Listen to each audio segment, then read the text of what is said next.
आज आपण बनवणार आहे चिकन मटन पेक्षाही भारी औषधी गुणधर्म असलेली भाजी, ती म्हणजे शेवग्याच्या शेंगांची भाजी।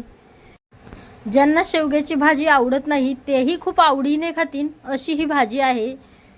आणि मी ज्या पद्धतीने तुम्हाला बनवून दाखवणार आहे त्या पद्धतीने जर भाजी बनवली तर भाजीची चव अतिशय छानच लागणार। नमस्कार, मी संगीता, तुमचं स्वागत आहे माझ्या नवीन व्हिडिओमध्ये। तर आता वळूया आपण रेसिपीकडे। तर शेवग्याची भाजी बनवण्यासाठी सर्वात आधी तर मी इथे शेवग्याच्या शेंगा घेतलेल्या आहे। शेंगा घेताना जास्त पातळही नाही आणि जास्त जाडही नाही अशा शेंगा घ्यायच्या आहे।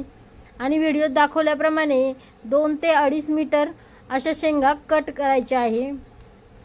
जास्त बारीक शेंग कट केली तर खाता येत नाही, त्यामुळे 2 ते 2.5 मीटर एवढी शेंग साईजमध्ये कट करायची आहे।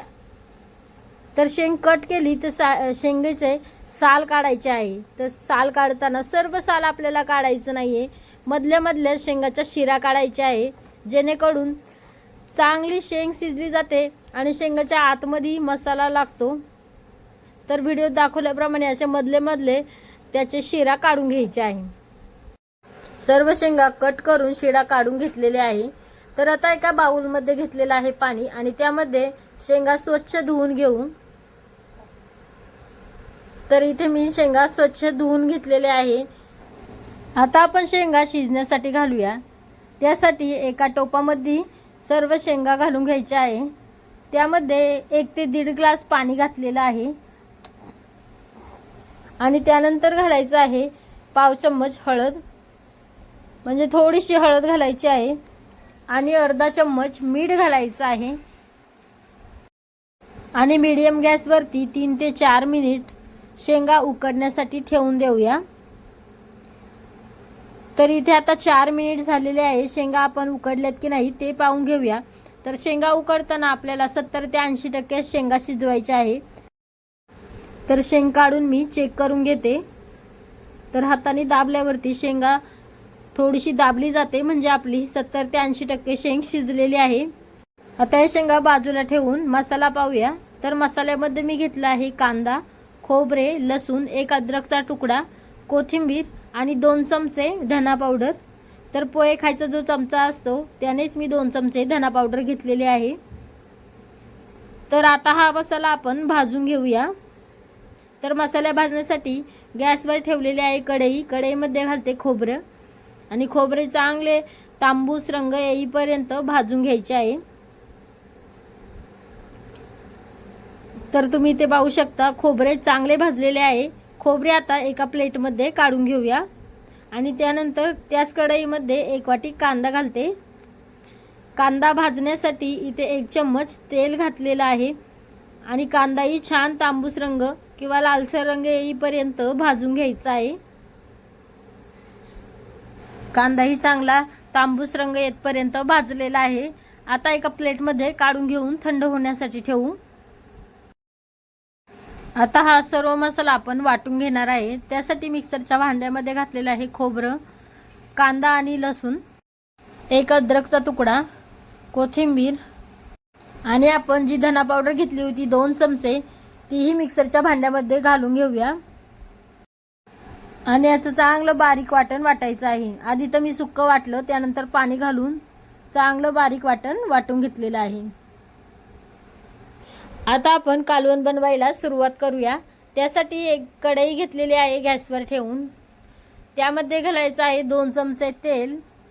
तेल थोडंसं गरम झालं की त्यामध्ये घालायचं आहे आपण वाटून घेतलेला जो मसाला आहे, तो मसाला सर्व तेलामध्ये घालून घेऊया आणि तेलामध्ये परतून घेऊया। वाटण चांगलं तेलामध्ये परतलं की घालायचं आहे आपल्याला मसाले।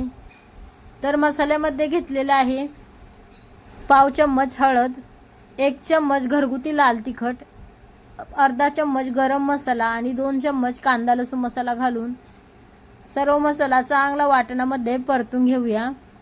तर हा मसाला परतताना स्लो गॅसवरतीच परतायचा आहे, जेणेकरून खाली मसाला लागणार नाही। मसाला चांगला परतला की यामध्ये घालायचं आहे थोडंसं पाणी।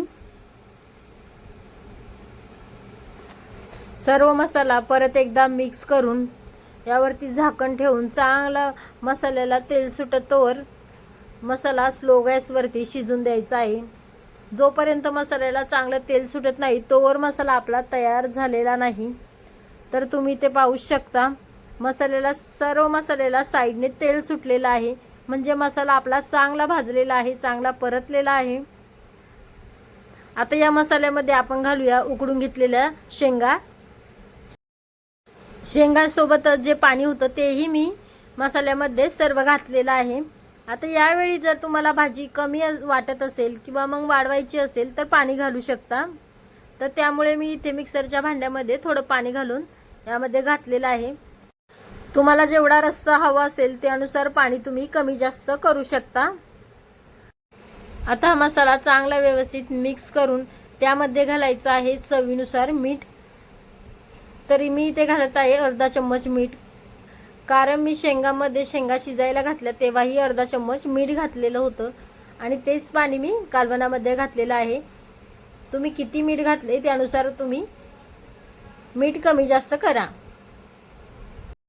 आता कालवणाला 4 ते 5 मिनिट मीडियम गॅसवरती किंवा स्लो गॅसवरती चांगली उकळी काढून घ्यायची आहे. जोपर्यंत आपल्या जे शेंगा 20% शिजायच्या राहिल्या आहे त्या चांगल्या शिजत नाही तोपर्यंत चांगली उकळी काढून घ्यायची आहे. तर तुम्हाला जर कालवणाला तरी जास्त हवी असेल तर स्लो गॅसवरतीच कालवण शिजवायचं, म्हणजे छान वरती तरी येते. मी इथे मीडियम गॅसवरती आणि स्लो गॅस दोन्हीवरतीही कालवण छान उकळी काढून घेतलेलं आहे. तर तुम्ही ते पाहू शकता, साईडने सर्व तरी आलेले आहे. आपले शेंगा चांगल्या शिजल्या की गॅस बंद केलेला आहे. त्यानंतर घालूया वरतून कोथिंबीर.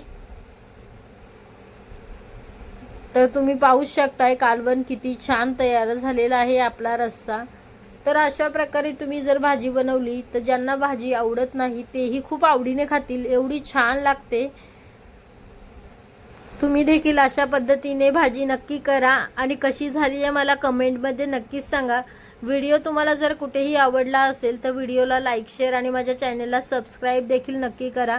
तर तुम्हाला मी इथे प्लेटमध्येही काढून दाखवते की कशी भाजी झालेली आहे ते.